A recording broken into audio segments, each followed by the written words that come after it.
जो गाम राम ने जो भी भंडारा किया था वो अच्छे से हुआ और गाम राम ने मिलके सारा सहयोग किया, ऐसी बात नहीं है।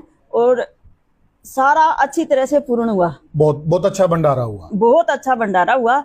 गाम राम ने भी पूरा साथ दिया। जो हमारे बीच गलत फहमियां थी वो दूर हो चुकी है और हम एक दूसरे पे कोई यानी दोष नहीं लगा रहे। जो गांव के बारे में मैंने शब्द कहे वो वापस लेती हूँ।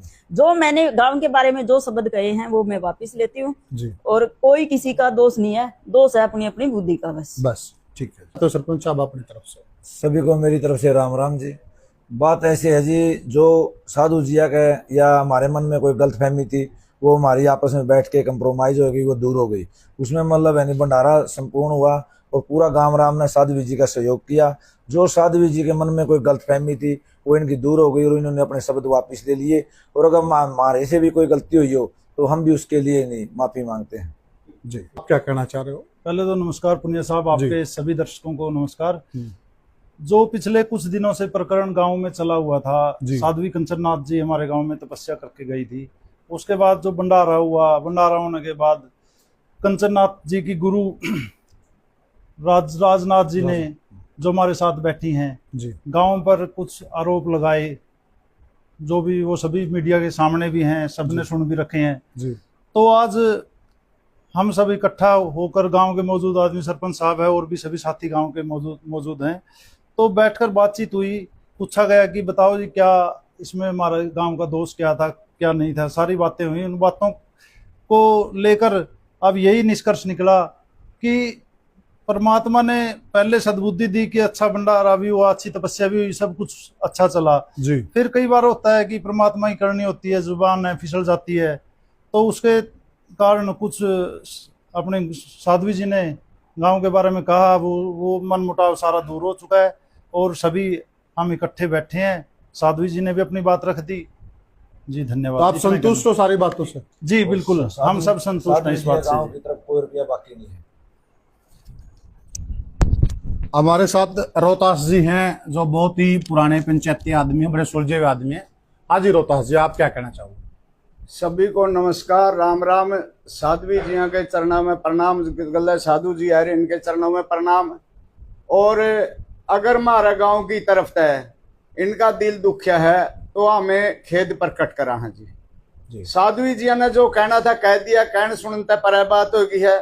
सारे हम इकट्ठे हैं और हम साध्वी जी ते एक अर्ज करा हाँ, हमारी जो माता जी है कंचननाथ जी, उन्होंने लेकर गांव में आवे, इसी तरह हम स्वागत करेंगे आगे खड़े होकर फुल्ला की बारिश करके बस स्टैंड तक लेकर वहां तक। और जब भी हमें गुरु माता बुलाएगी और कंचननाथ जी या हमारे पिता तुल्य गुरु जी हैं, इनके गुरु माता के चेले, जब भी हमें ये जहां भी बुलाएंगे सारा गांव इकट्ठा होकर के इनके स्वागत के लिए तत्पर खड़े रहेंगे। और एक बात आई थी बीच में निकल के, वे आगे भी तपस्या डाकल करेगी, हम फूल बखेरेंगे जी। और तपस्या अगर डाकल करेगी गुरु माता, किसी को भी लेकर आएगी, हम सारा गांव राम उसका आगे बिछ कर रहेंगे। और जो मीडिया के माध्यम से थोड़ी बहुत ही 19-21 गलती हुई है, सारे अपनी अपनी जगह सही है, सारे ने माफी मांग ली है। चाहे सरपंच साहब पे गलती हुई हो, चाहे रोहतास पे गलती हुई हो, चाहे गुरु माता पे गलती हुई हो, सारे अपने अपने वो हम इकट्ठे हैं, इकट्ठे रहेंगे। सभी को प्रणाम, सभी को राम राम, गुरु माता को प्रणाम जी। महिपाल जी आप? हाँ जी, मैं तो जी वहाँ कल जा रहा था, आपने देखा भी था। जो मेरे विचार थे मैंने तो वही विचारधारा करे थे, भाई इस मामले को खत्म करो। दोनों पक्षों से जिस तरह माता जी ने बोले थे इन्हें शब्द वापस ले लिए, सरपंच साहब ने भी कुछ वैसे सुन के किया था, वो भी इन्होंने शब्द वापस ले लिया। बाकी डाकल गांव का मैं तहे दिल से स्वागत करता हूँ। कंचननाथ जी की अच्छी तपस्या रही, वहाँ सारा गांव का सहयोग रहा, अच्छा सहयोग रहा जी। अगर कंचन माता जी से तरह तपदी रही तो हमारा गांव सारा पैर हो जाएगा जी। धन्यवाद, जय जी। सही बात है, तपस्या के लिए अच्छी बात है। तो साथियों, आपने देखा कि कई दिनों से ये मामला सोशल मीडिया में सुर्खियां बटोर रहा है और मैं बहुत खुश हूं। खुश इसलिए हूं क्योंकि विवाद कराना तो बड़ा आसान होता है, किसी की बैठकर सुलह कराना, समझौता कराना, भाईचारे की बात करना, सामाजिक बात करना, बड़ी कठिनाई आती है इसमें और बड़ी बाधाएं आती हैं।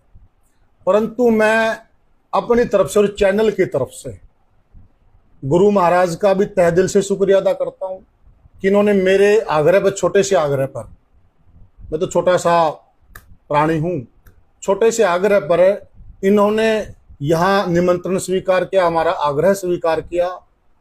और ढाकल गांव का भी मैं ऋणी रहूंगा क्योंकि इन्होंने मेरे ऊपर एक भार रखा है। एक मत से सभी ने कहा कि पुनिया जी हम सुलह चाहते हैं।